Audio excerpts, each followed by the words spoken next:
السلام علیکم ورحمۃ اللہ وبرکاتہ۔ محترم حاضرین، آج کے درس میں یہ ارادہ ہے کہ تقوی کے سلسلے میں آپ حضرات کو جانکاری دوں۔ سب سے پہلے یہ سمجھیں کہ تقوی کہتے کسے ہیں۔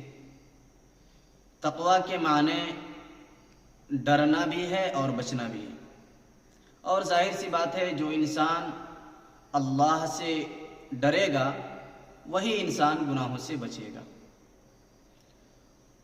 بہرکیف جو آدمی تقوی اختیار کرتا ہے، تقوی والی زندگی گزارتا ہے، اللہ تعالیٰ اس کے لیے 5 بڑے بڑے انعامات رکھے،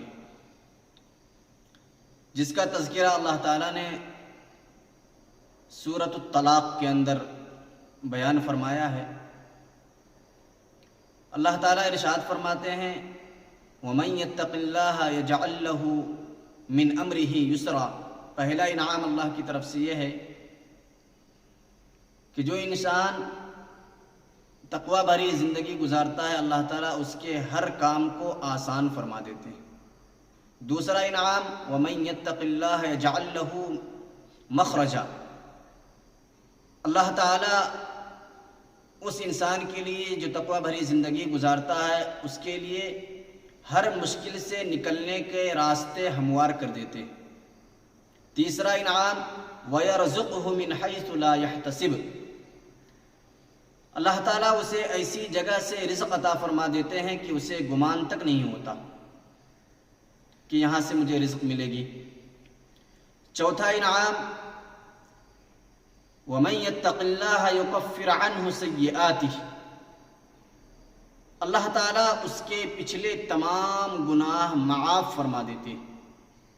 اور پانچواں انعام وَيُعْظِمْ لَهُ أَجْرًا۔ اللہ تعالیٰ اس کے چھوٹے کام کو بھی، چھوٹی عبادت کو بھی اللہ تعالیٰ بڑی بنا دیتے ہیں، اور قیامت کے دن بڑا کر کے اسے پیش کریں گے۔ وَيُعْظِمْ لَهُ أَجْرًا، اس کے اجر کو، اس کے انعام کو اللہ تعالیٰ بڑا بنا کر کے پیش کریں گے۔ یہ 5 انعامات ہیں تقوی اختیار کرنے والوں کے لیے۔ اللہ تعالی ہم سب کو تقوی بھری زندگی گزارنے کی توفیق مرحمت فرمائے۔ السلام علیکم ورحمۃ اللہ وبرکاتہ۔